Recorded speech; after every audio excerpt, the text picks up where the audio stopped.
Eagles on BBC Radio Oxford. Now, it is results day today. A-level results came out, and I feel no matter how far away you get from your school days, you still do feel that, empathy for anyone that's getting their results day. It's so daunting, and often it can be a day of mixed emotions, whether you got the results you really wanted or whether you didn't, whether it means you can go and do what you plan to do next, or whether you're needing change of plans in your mind of what you wanted to do. It can be a big stressful day, and for some people they'll be dealing with a sense of disappointment today. So we want to talk about that feeling if you or someone you know didn't get the results that they wanted. I've got leadership coach Lindsay Einan from Start to Thrive with me. Lindsay, welcome to the show. Hello, good afternoon. It's so good to have you on. I mean, we all remember that feeling of dread the day before your results and that weird emotion on the day. If people open their results today and it wasn't what they wanted and they're feeling disappointed, what's your first step of advice to them? How can we deal with disappointment? Because I think quite often we say emotions are needing to be felt. Do you think it's important to sit with that disappointment? Absolutely. That is absolutely my first point. I think it's human nature for wanting to self-soothe, to soothe ourselves, but also for sort of family and friends of a person, if they haven't got the results they wanted, to sort of jump in and try and make them feel better.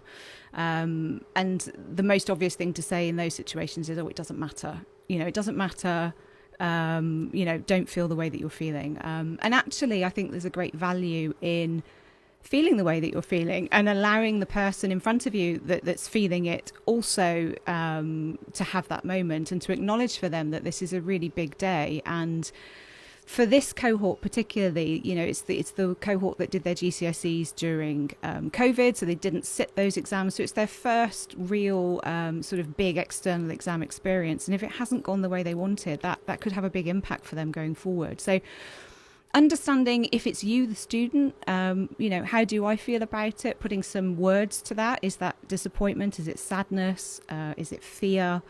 And acknowledging that for yourself, firstly, in order that tomorrow, which will come, and all of the days after them, which will come, to allow you to move forward sort of more positively. And if it's somebody in your family, not, that's going through this, not dismissing it for them. So not saying it doesn't matter, everything will be okay.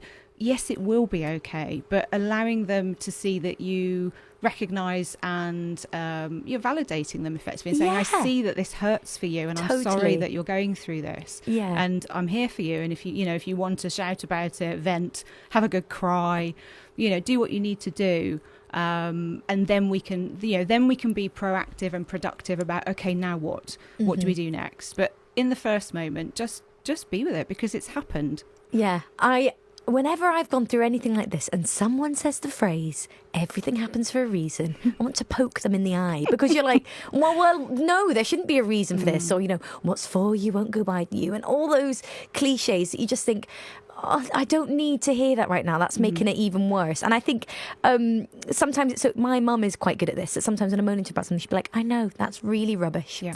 And that's all you need sometimes is someone validating how you feel. And I think on these days of A-levels, we all go to those cliches of doesn't define your life and it doesn't matter what you get. And, Jeremy Clarkson comes out with his tweet about how he did awfully and he's doing amazingly. But in your world, when this happens, it can be really hard. So after people take that moment, they have that big sob, they have that bit angry moment, they stress, sit with the disappointment.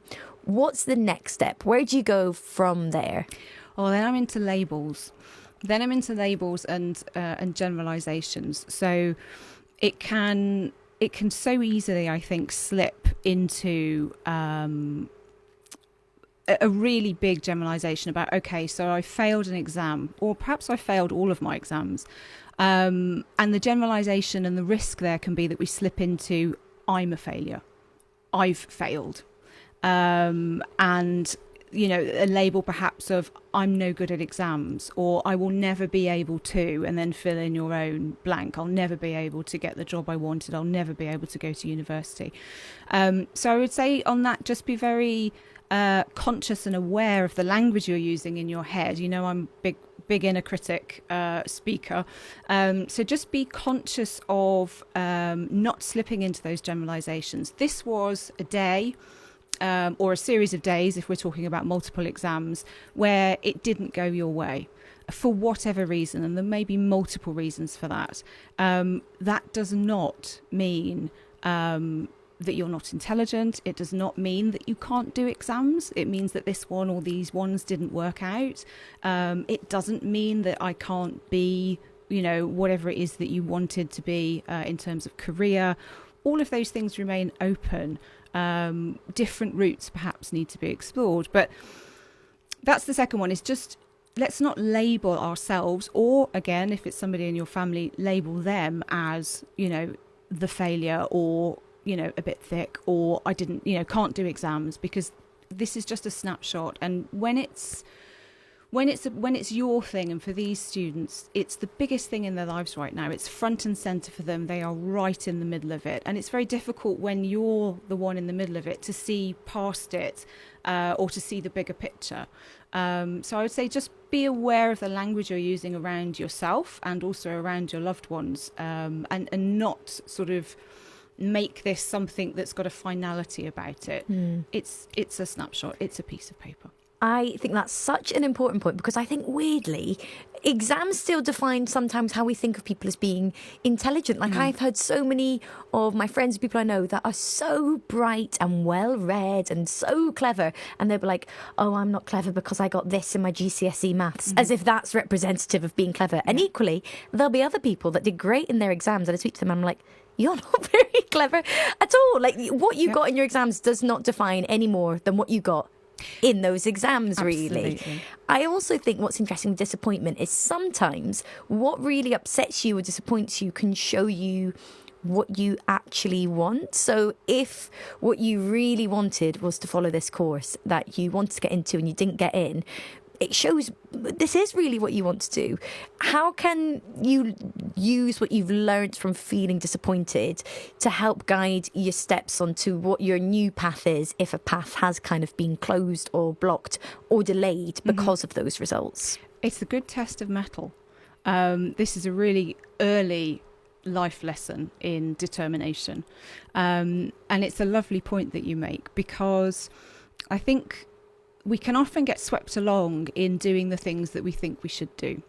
And there's sort of a set rhythm to life for some people where we do this and then we do this and then we do this, and there's so many different examples of that, do your GCSEs, do your A-levels, go to university, get a job, get married, have kids. There's this societal sort of expectation perhaps, and we can get swept along with it. This is a lovely early lesson, perhaps different perspective of, is that really what I wanted?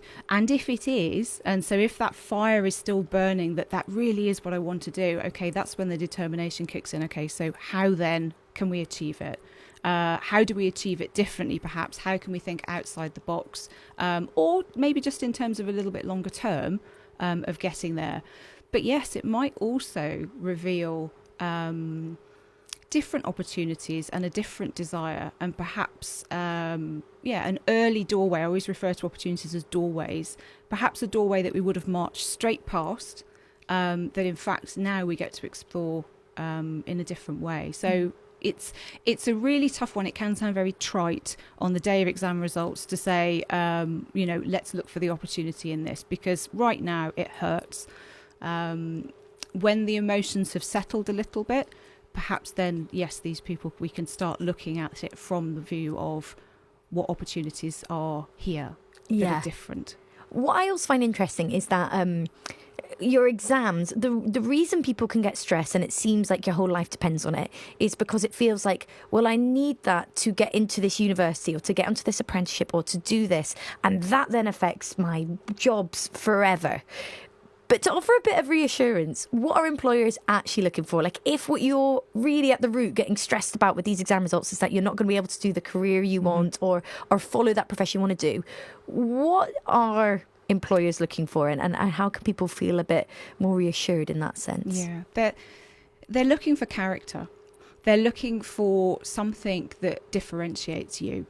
So I used to work for a very large organisation and recruited people into, commercial roles.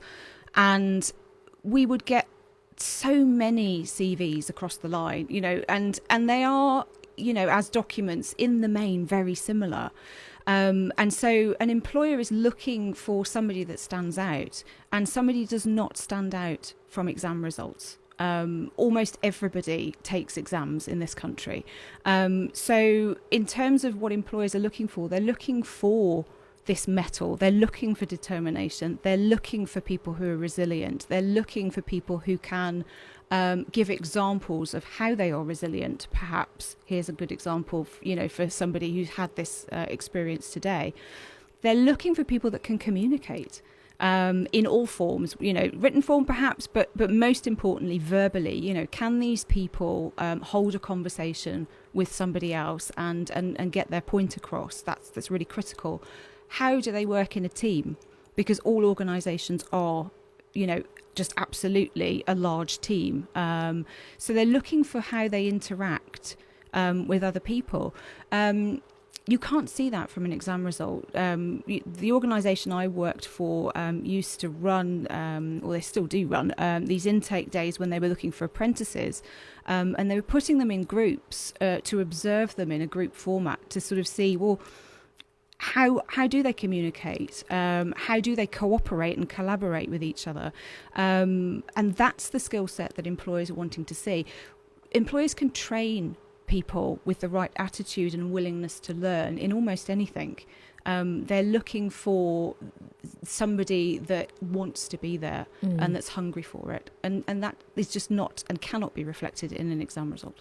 Lindsay, you've provided so many pearls of wisdom and gems that I'm going to take away, even beyond getting my exam results back. If people want to find out more about you or find out more about your work, where can they go to? They can visit my website, which is starttothrive.me. Thank you so much, Lindsay. It's been fab speaking to you. Thank you, Alice.